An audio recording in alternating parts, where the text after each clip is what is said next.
आज का दिन सुशांत सिंह राजपूत के फैंस के लिए बहुत अहम दिन रहा, क्योंकि उनकी जो झल्लाहट, उनकी जो परेशानी थी, उसको शब्द मिले, उसके बारे में बात की गई। सुशांत सिंह राजपूत के परिवार के वकील विकास सिंह ने उसके बारे में बात की।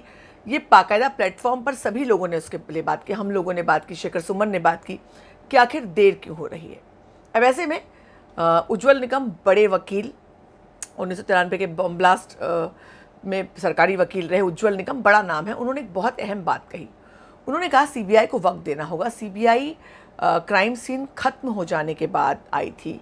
जब सीबीआई आई तो उनको कोई भी क्राइम सीन देखने नहीं मिला था।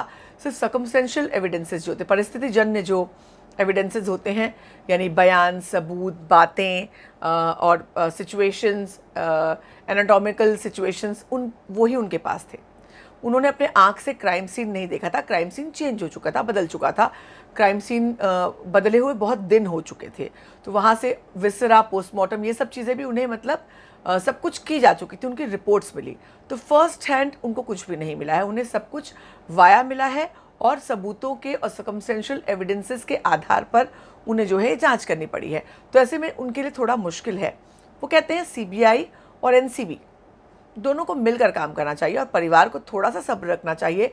मैं मानता हूँ कि परिवार को स्ट्रेस होता है, एंजाइटी होती है, क्योंकि इतना वक्त हो गया, लोग सवाल उठा रहे हैं, कुछ जवाब नहीं आ रहा, कुछ फैसला नहीं आ रहा। लाजमी है ऐसा होना।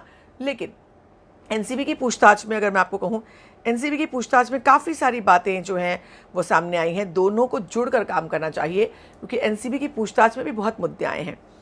अब जब एनसीबी के लंबे लंबे 47 पेज के ज़मानत अर्जियाँ लिखी गई हैं, बयान लिखे गए हैं, उनमें से काफ़ी मुद्दे निकले हैं। तो उनको लेकर के एनसीबी और सीबीआई को साथ में मिलकर तालमेल बिठाकर काम करना चाहिए। जो जांच की है, अगर वो ड्रग लेते थे तो कौन देता था, कहाँ से, कैसे, क्यों दिया गया, इन तमाम मुद्दों की मिलजुल कर जाँच करनी चाहिए। तो इसका कुछ निष्कर्ष निकल सकता है। ये बात उन्होंने सही कही।